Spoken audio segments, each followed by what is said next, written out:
अध्याय में विषाद योग का वर्णन। यद्यप्येतेन पश्यन्ति लोभोपच्छेदः कुलक्षय कृतं दोषं मित्रद्रोहे च पार्थ। पहले अध्याय में भगवान ने जिस समय अर्जुन को देखा ये ठीक ठीक निर्णय नहीं कर पा रहा है, तो भगवान ने अपना एक ऐसा सिद्धांत बताया जो मानव मात्र के लिए हर कोई व्यक्ति जो स्पष्ट बात है वो बोल नहीं पाता, दूसरों को देख करके सोचता है इनके ऊपर क्या प्रभाव पड़ेगा, या व्यवहार करने में भी अगर दूसरा कोई व्यक्ति गलती करता है तो व्यक्ति तुरंत टोक देता है, पर अपना व्यक्ति कोई गलती करता है तो टोकने की हिम्मत नहीं होगा। और इसलिए भगवान ने सोचा एक ऐसा सिद्धांत मानव समाज के बीच में जाए जहां जाकर के यथार्थ क्या है इसका व्यक्ति को ज्ञान हो जाए। अर्जुन जो सोच कर रहा था वो सोच अपनी बुद्धि के अनुसार जो कर रहा था वो उचित नहीं थी, और इसलिए भगवान ने अर्जुन से कहा कि समाज में बहुत सारी ऐसी परंपराएं हैं जो व्यक्ति ने अपने इसमें हित है ऐसा सोच करके अपने लिए किया हुआ है, परंतु कुछ ऐसा भी सिद्धांत है जो मानव मात्र की रक्षा के लिए, मानव मात्र को उपदेश देने के लिए है। इसलिए भगवान ने कहा कि जो तुम सोच रहे हो ये केवल अपने परिवार के विषय में सोच रहे हो। अगर तुम पूरे परिवार, समाज को और देश को अपना परिवार समझने लगो, जबकि वास्तविकता यही है, क्योंकि सब जीवात्मा के परम पिता परमात्मा ही है, तो इसलिए पूरा संसार उसी परमात्मा का परिवार है। परंतु जिन लोगों से हमारा स्वार्थ जुड़ा हुआ होता है हम उन लोगों को अपना सोचने लगते। अगर कोई व्यक्ति बगल वाला भूखा तड़प रहा है तो व्यक्ति उसकी नहीं सोचता, अपने परिवार का कोई व्यक्ति भूखा तो नहीं है ये सोच करके चिंता करता है।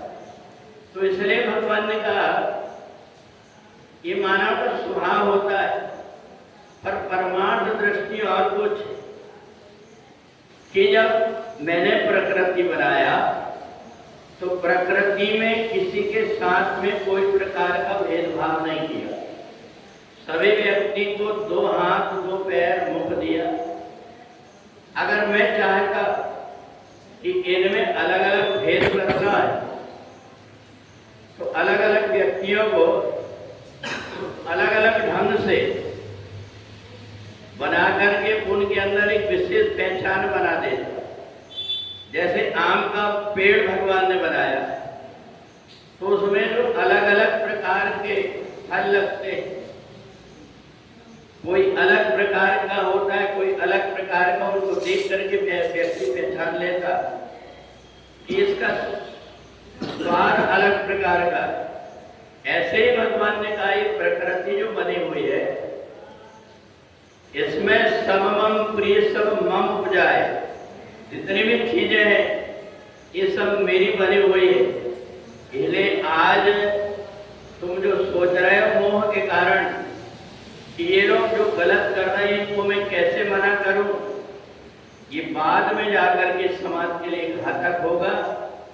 इसलिए तुम्हें अपना और पराया छोड़ करके जो वास्तविकता है, जो उचित है कि किसी के साथ भी अन्याय और अत्याचार नहीं होना चाहिए, और अन्याय और अत्याचार जब प्रारंभ हुआ है तो उसका विरोध करने के लिए तुम्हारे अंदर ताकत है, सामर्थ्य है।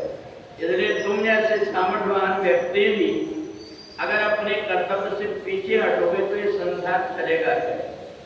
भगवान ने कहा मेरे को सारे संसार में कोई भी कार्य करने की इच्छा नहीं है, परंतु फिर भी कार्य इसलिए करता हूं मैं कि मैं जैसा कर्म करूंगा उसको देख करके दूसरे व्यक्ति भी करेंगे, तो ऐसा मान करके मैं कर्म करता हूं। इसलिए जो श्रेष्ठ रास्ता है, जो समाज के भले के लिए है, उसमें थोड़ा बहुत कष्ट उठा करके भी सबको साथ लेकर के, सबको अपना मान करके, यदि तुम इन आज अत्याचार करने वालों का विरोध करोगे तो कल में समाज के अंदर एक अच्छा समाज का निर्माण हो जाएगा। अन्यथा निर्बल लोगों को इसी प्रकार से बलवान लोग उनका शोषण करते रहेंगे। इसलिए भगवान ने ऐसा एक सिद्धांत बताया जिसको हम गीता का ज्ञान कहते हैं।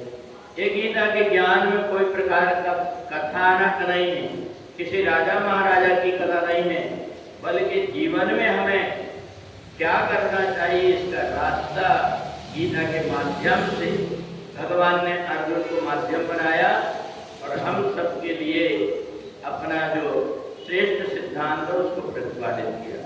बोले सच्चिदानंद भगवान।